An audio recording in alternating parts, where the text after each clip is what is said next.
کہ سرکار موسیٰ قادری رضی اللہ تعالی عنہ، میں آپ سے بات عرض کر رہا تھا کچھ دیر پہلے کہ ایک مرتبہ طغیانی برپا ہوئی، سائیکلون آیا اور فلڈز کی صورتحال موسیٰ ندی میں پیدا ہوئی، تو حضرت موسیٰ قادری اپنی خانقاہ میں تشریف فرما تھے اور مریدین نے آ کر کہا کہ ذل اللہ نے کہا ہے کہ آپ مخلوق کے لیے دعا فرمائیں، ایسا خدشہ پیدا ہوتا ہے کہ سارے کا شہر ڈوب جائے گا، طغیانی کی نظر ہو جائے گا، فلڈز کی نظر ہو جائے گا۔ تو سرکار موسیٰ قادری نے کہا کہ چلو دریا کا رخ کرتے ہیں۔ بالکل خانقاہ سے متصل ہی موسیٰ ندی ہے جو آپ کے نام نامی اس میں گرامی سے موسوم ہے، منسوب ہے۔ تو حضرت موسیٰ قادری نے اپنی شہزادگان اور اولاد کے ساتھ اس طرف کا رخ کیا ندی کا، اور جب دیکھا کہ طغیانی بالکل ابل رہی ہے اور پل کے اوپر سے، جسے پرانا پل کہا جاتا ہے، حیدرآباد میں ایک ہی پل اس دور میں ہوا کرتا تھا 250 برس پہلے، اور اس کے اوپر سے پانی جا رہا ہے، تو حضرت تشریف لے گئے اور اپنا عصائے موسوی گاڑا۔ تو جیسے ہی پانی میں اپنا عصا رکھا، عصائے موسوی، پانی اترنے لگا اور یہاں تک اتر گیا کہ نیچے کی سمت آ گیا، تو اپنا عصا گاڑ کر کہا کہ تجھے اس کے اوپر آنے کی اجازت نہیں ہے۔ دوستو، یہاں پر لوگوں کو تأمل ہو سکتا ہے۔ میں کہتا ہوں کہ در حقیقت یہ تو اولیاء کی، یہ تو صحابہ کرام کی سنت مبارکہ ہے۔ اسی دور کا، اسی وقت سے جب یہ طغیانی اتری، اسی دن سے موسیٰ ندی سرکار موسیٰ قادری رضی اللہ تعالی عنہ کے نام سے موسوم ہو گئی، انہی کے نام سے آج بھی جانی جاتی ہے اور صبح قیامت تک جانی مانی جائے گی۔ ایک مرتبہ دجلہ میں حضرت عمر فاروق رضی اللہ تعالی عنہ کا عہد خلافت ہے، امیر المومنین ہے، لوگ آ کر کہنے لگے کہ دیکھیں کہ دجلہ میں پانی نہیں ہے اور بالکل سوکھ گیا ہے، لوگ بھوک اور پیاس سے مر رہے ہیں، خطرناک ڈراٹ کی کنڈیشن ہے اور بالکل سوکھا پڑا ہوا ہے۔ تو ایک کاغذ منگایا اور لکھا من عمر ابن الخطاب خلیفۃ رسول اللہ، اور دریائے دجلہ کے نام، اور لکھ کر کہا کہ میں تجھے حکم دیتا ہوں کہ اگر تو اپنی مرضی سے بہتی ہے تو تجھے اختیار ہے کہ تو سوکھی رہے یا تجھ میں پانی آتا رہے، لیکن تو اگر میرے رب کی مرضی سے بہتی ہے تو عمر ابن خطاب تجھے حکم دیتا ہے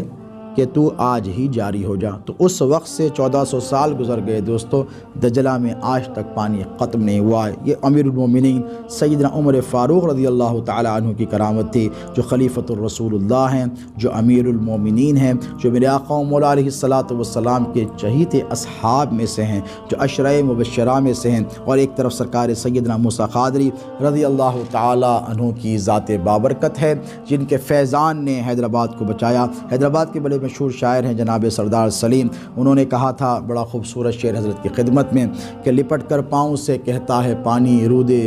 موسیٰ کا، لپٹ کر پاؤں سے پانی کہتا ہے رود موسیٰ کا، خلی کے شہر پر احسان موسیٰ قادری کا ہے۔ یقیناً سرکار موسیٰ قادری رضی اللہ تعالی عنہ کے بے شمار احسانات ہیں اس شہر پر۔ آپ نے جیسے میں نے کہا کہ شعر و سخن پر بھی توجہ فرمائی ہے۔ یقیناً دوستو ایک ایسی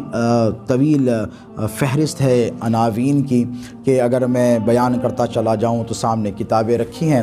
صبح سے شام ہو جائے، شام سے صبح ہو جائے، زندگیاں پوری ہو جائیں، لیکن ان کا ذکر، ان کی عظمتیں، ان کی رفتیں بیان کرنے سے ہماری زبانیں قاصر ہیں۔ بات صرف اتنی سی ہے کہ اس دور پرفتن میں جہاں لوگ پریشان حال ہیں، پریشان خاطر ہیں، اولیاء کاملین کی زندگیاں آپ کی نگاہوں کے سامنے ہیں کہ کن مشکلوں کے ساتھ، کن سختیوں کے ساتھ اپنی زندگیوں کو گزارا۔ خدمت خلق کا جو جذبہ خانقاہوں میں تھا، اس جذبے کو ابھارا ہے۔ اولیاء کاملین نے وہ خدمات انجام دی ہیں بلا تفریق مذہب و ملت۔ میں ذمہ داری سے کہہ رہا ہوں، بلا تفریق مذہب و ملت کا یہ جو جملہ ہے، یہ خانقاہ نے عطا کیا ہے، یہ اہل خانقاہ نے عطا کیا، اس لیے کہ اس کے علاوہ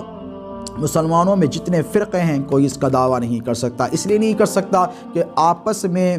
دست بگریباں رہنے والے لوگ، آپس میں مسلمانوں پر رقیق حملے کرنے والے لوگ، یہ آپس میں انتشار اور خلفشار میں بچنے والے لوگ، یہ خانقاہی عظمتوں اور رفتوں کو نہیں جان سکتے۔ ان کے احسانات کے یہ قائل اس لیے نہیں ہیں کہ ان کی عقل اور سوچ برباد ہو گئی ہے۔ ہمارا کام یہ ہے کہ ہم اہل تصوف ہیں، انسانیت سے محبت کریں، اللہ رب تبارک و تعالیٰ کی ساری انسانیت کو حضور پاک علیہ الصلاۃ والسلام نے اللہ کا کنبہ فرمایا ہے، آگے بڑھیں بلا تفریق مذہب و ملت۔ اور سے سرکار موسیٰ قادری کے مقدس موقع پر آپ اور ہم یہ سب مل کر عہد و پیمان کریں کہ ہم انسانیت کی خدمت کریں گے، بلا تفریق مذہب و ملت کریں گے، اپنوں کی بھی خدمت کریں گے، پرایوں کی بھی خدمت کریں گے، اللہ کے بندوں کی خدمت کریں گے، اللہ کی ساری مخلوق کی خدمت انجام دیں گے۔ یہی تعلیمات ہے سلسلے عالیہ قادریہ لطیفیہ اور موسویہ کے سرزمین دکن پر، سرزمین ہندوستان پر، جن کے فرد فرید میرے والد بزرگوار شہزادے حضور غوث العظم حضرت علامہ سید کاظم پاشا قادری الموسوی الجیلانی، نبیرہ و جانشین سرکار سیدنا موسیٰ قادری رضی اللہ تعالی عنہ ہیں، جن کے نام نامی اسم گرامی سے ساری دنیا واقف ہے، جن کی خدمات کی ساری دنیا قائل ہے۔ سنیت کے حوالے سے کی جانے والی آپ کی خدمات کو دنیا فراموش نہیں کر سکتی۔ اللہ سے دعا ہے کہ قبلہ والد ماجد کی بھی اللہ رب تبارک و تعالی عمر دراز فرمائے، صحت اور عافیت عطا فرمائے، اور یہ جو فیضان سرکار موسیٰ قادری یہ ساری دنیا میں لٹا رہے ہیں، بانٹ رہے ہیں، ان دینے والے ہاتھوں کو بھی اللہ رب تبارک و تعالی سلامت رکھے۔